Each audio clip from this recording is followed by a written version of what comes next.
Hello, Master Manifester. Today we're talking about how emotions work and how they support your manifestation, your experience of reality.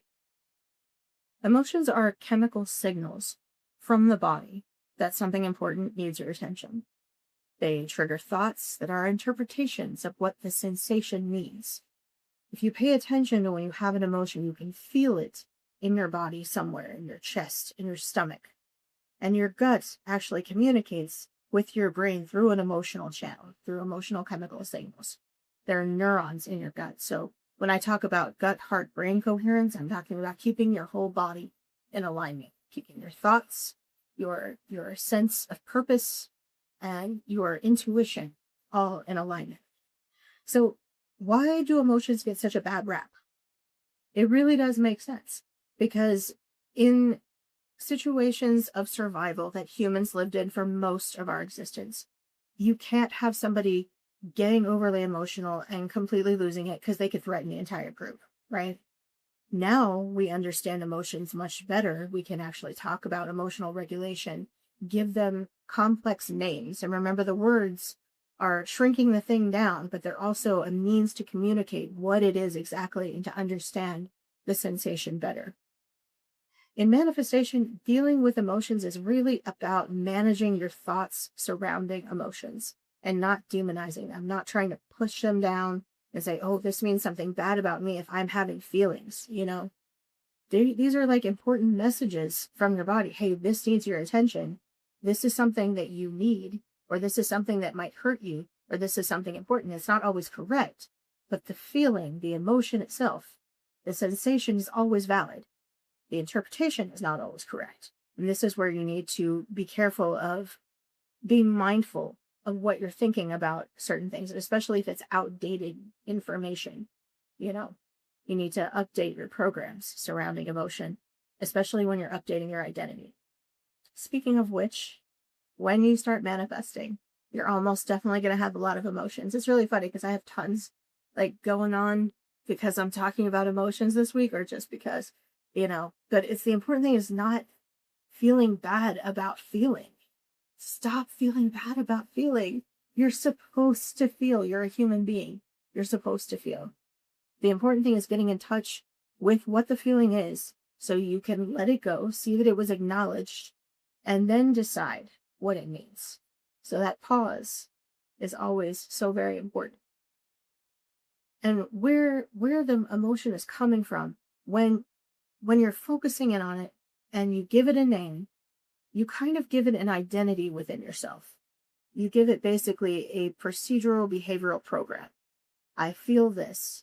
It's going to create an unconscious association with when I feel this, it means this, right? And those are the kind of programs that you need to check. The other ones are when your amygdala gets tripped off, when you get into fight or flight, you get scared, you get angry. And anger is just fear with a plan. It's like I'm going to feel angry because it's better than feeling afraid, right? So it's protective, anger is. Fear is sort of recessive. It's like, get me away from this thing, right? Anger is like, I will fight this thing if I can't get away with it, get away from it. And when you're looking at your emotional identity, when you're thinking about who you are generally speaking emotionally, it starts with your temperament, which I've talked about in another video briefly.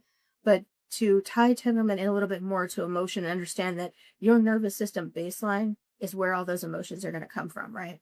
And say if you have an imbalance in your body, like say you have a leaky gut, you're going to have mood swings all over the place, most likely. And those are like important physical things to be checking before you think, oh, there's something wrong with me, or oh, I need to go to therapy. It could just be something physical causing a lot of emotional disruption, which your mind is then tired and it just interprets because it's trying to save energy. It's trying to make things make sense. So it has protocols. And that's what your whole emotion is about. It's about saving energy, protecting you, and having a behavioral predictive system, which is your identity, right? That's everything your emotions swirl around. They also affect your ability to perceive different aspects of reality. If you are in a shrunken sort of emotion where it's not letting you expand your awareness, you're not going to notice a lot of things. And also, if some emotion creates a belief in you, Like, this emotion means this, and it creates that belief. Your brain's going to try to fill in details to make that thing seem true, just to make your story cohesive, to make things make sense to you, to make your actions make sense, right? So it's important to be very mindful of what you're feeling, and also not projecting those feelings onto other people. Not saying, oh, they must be feeling this way because you have trouble identifying with a certain emotion. This happens to everyone. Every single person goes through all of these emotional changes at different times. And when you manifest into your new reality, you're still going to have all of the range of emotions. It will all be there. So suppressing is not going to help. In fact, it's going to make it worse. It's going to create resistance. It's going to create attachment and fear that your manifestation isn't going to come through because you're worried about being emotional. Don't worry about being emotional. Just let it be there. Do nothing about it except look and be like, yeah, here I am, really irritated. Yeah, pissed off. Yep, there it is. Here's the sadness. There's the grief. Or, sometimes conversely, people can be afraid of being happy. Being happy can be a terrifying prospect if you don't have the programs for being happy. The brain is always scared when we reach the end of a program and there's no available program for dealing with a specific if-then scenario, right?